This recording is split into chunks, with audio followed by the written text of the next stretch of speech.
Warahmatullahi wabarakatuh. Perkenalkan, nama saya Muhammad Rizwal. Saya dari Peminatan Kesehatan dan Keselamatan Kerja Pasca Sarjana Bumi. Hari ini saya akan presentasikan hasil proposal penelitian saya yang berjudul Perilaku Kesehatan dan Keselamatan Kerja pada Petani Suku Tebalo di Kabupaten Baru. Adapun proposal saya meliputi terkait dengan bab 1 pendahuluan, bab 2 tentang teori, bab 3 itu metode penelitian. Oke, next.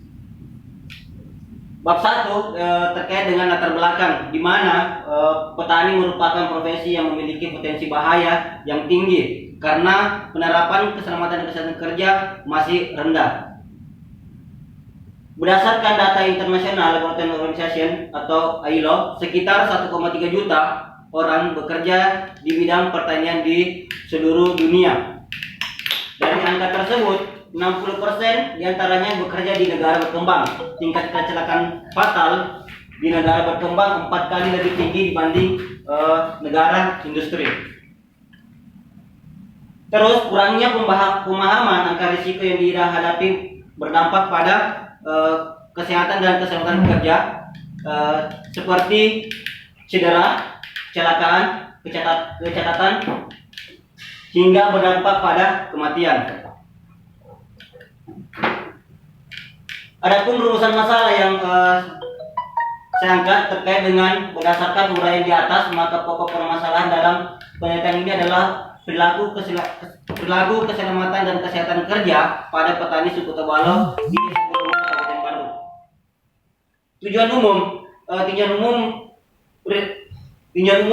penelitian ini adalah untuk mengetahui perilaku keselamatan dan kesehatan kerja pada petani suku Tebalo di Desa Bulo-Bulo, Kabupaten Baru. Tinjauan khusus yang pertama adalah untuk mengetahui pengetahuan petani suku Tebalo tentang perilaku ketiga terkait persiapan media tanam, pemilihan bibit, penanaman perawatan lahan, pencegahan hama dan penyakit, dan panen. Ini adalah proses terkait dengan pengetahuan tentang pertanian. 2. Untuk mengetahui sikap petani suku Tebalo tentang perilaku ketiga terkait persiapan media tanam, pemilihan bibit, penanaman perawatan lahan, pencegahan hama dan penyakit, dan panen. Yang ketiga, untuk mengetahui tindakan petani suku Tebalo tentang perilaku keselamatan dan kesehatan kerja. Yang keempat, untuk mengetahui pola pencarian pengobatan suku Tebalo bila mengalami kecelakaan kerja dan penyakit akibat kerja atau disingkat PAK. Manfaat penelitian. Manfaat penelitian adalah 2, manfaat teoritis dan manfaat praktis. Yang pertama adalah manfaat teoritis. Yang pertama adalah memberikan sumbangan teoritis terutama mengenai perilaku ketiga pada petani suku Tebalo. Yang kedua, sebagai bahan masukan untuk melakukan penelitian sejenis, yaitu tentang perilaku ketiga pada petani suku Tebalo. Tentang manfaat praktis, yang pertama adalah menambah dan meningkatkan wawasan serta pengetahuan tentang perilaku ketiga pada petani. Poin kedua, menambah dan meningkatkan wawasan serta pengetahuan tentang budaya bertani suku Tebalo.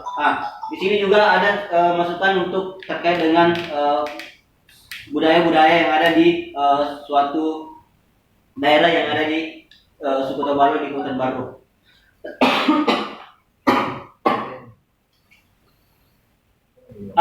Bab 2. Bab 2 adalah tinjauan pustaka.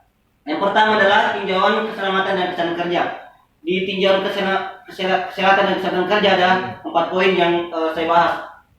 Yang pertama adalah pengertian dan keselamatan dan kesehatan kerja. Kedua, tinjauan keselamatan dan kesehatan kerja. Yang ketiga, analisis sebab dan akibat potensi bahaya. Di analisis sebab dan akibat potensi bahaya itu adalah action adalah tindakan tidak aman, dan yang kedua adalah action yaitu adalah terkait dengan kondisi tidak aman. Yang keempat adalah identifikasi potensi bahaya. Di sini adalah saya bahas terkait dengan faktor-faktor penyebabnya adalah faktor fisik, kimia, biologi, dan budaya. Oke, lanjut. Poin B, tinjauan tentang pertanian, di mana adalah terbagi 4 poin. Yang pertama adalah pengetahuan tentang petani. Pertanian adalah kegiatan pemanfaatan sumber daya hayati yang dilakukan manusia untuk menghasilkan bahan pangan, bahan baku, industri, sumber energi, serta untuk mengelola lingkungan hidupnya.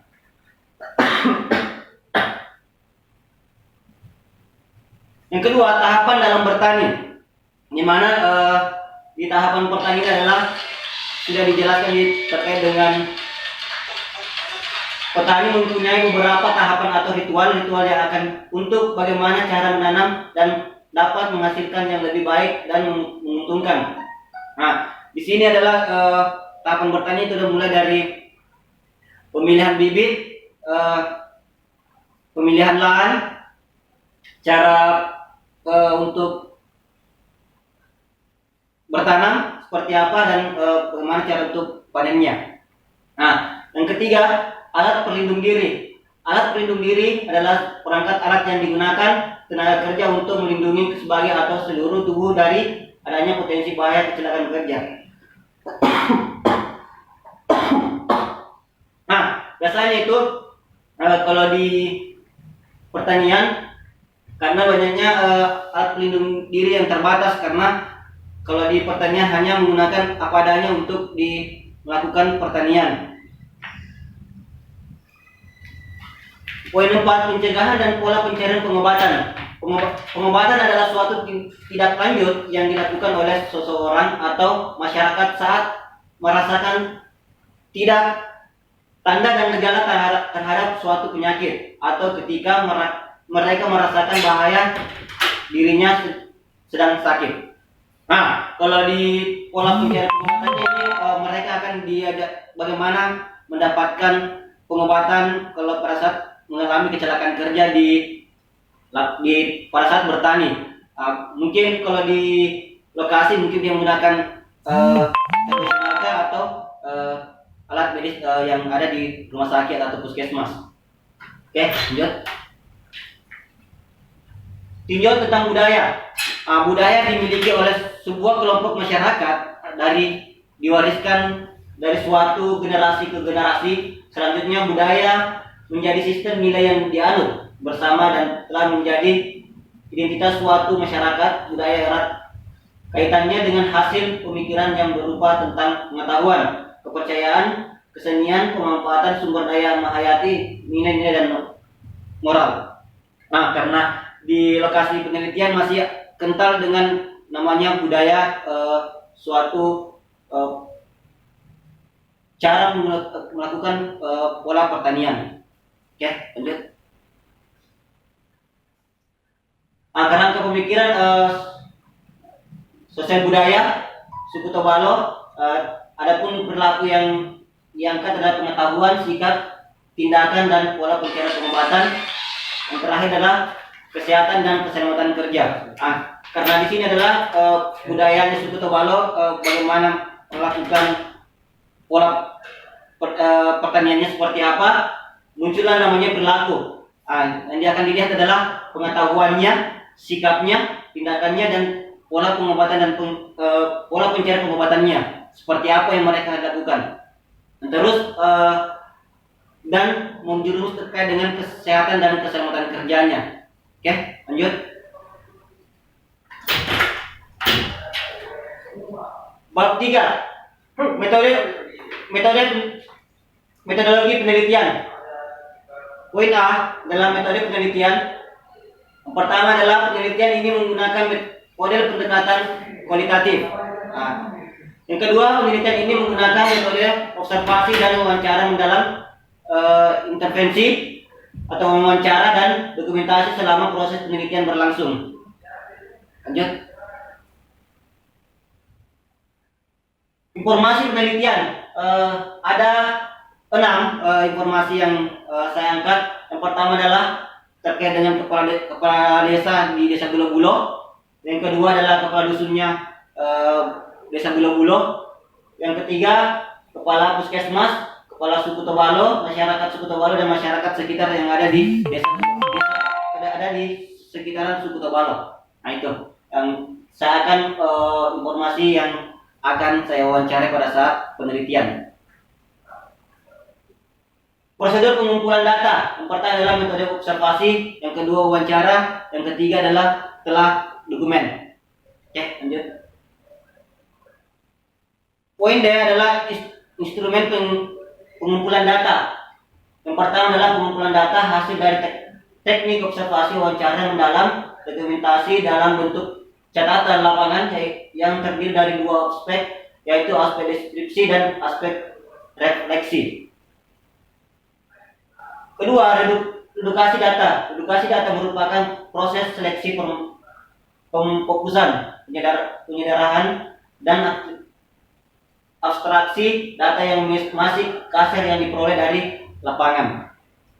Yang ketiga, penyajian data. Data yang diperoleh disajikan dalam bentuk narasi, kalimat dan dilengkapi dengan matris hasil wawancara. Penyajian data akan didukung dengan hasil pengamatan lapangan. Oke. Lanjut. Prosedur pengolahan data dan analisis data. Di prosedur pengolahan data ada dua. Yang pertama adalah teknik analisis data, yang ketiga teknik keabsahan data. Nah, di mana di poin A itu adalah teknik alam analisis data. Yang pertama adalah pengumpulan data, yang kedua edukasi data, yang ketiga penyajian data. Yang poin B, teknik keabsahan data. Yang pertama, triangulasi sumber, dua, triangulasi waktu, tiga, triangulasi teknik. Nah, ini akan pada saat selesai penelitian saya akan melakukan pengumpulan data, produksi data, penyajian data, triangulasi sumber, triangulasi waktu, triangulasi teknik. Lanjut. Ya, terima kasih. Itu tadi hasil presentasi saya terkait dengan hasil proposal penelitian saya. Saya kembalikan kepada penguji dan pembimbing untuk memberikan masukan. Sekian dan terima kasih. Assalamualaikum warahmatullahi wabarakatuh.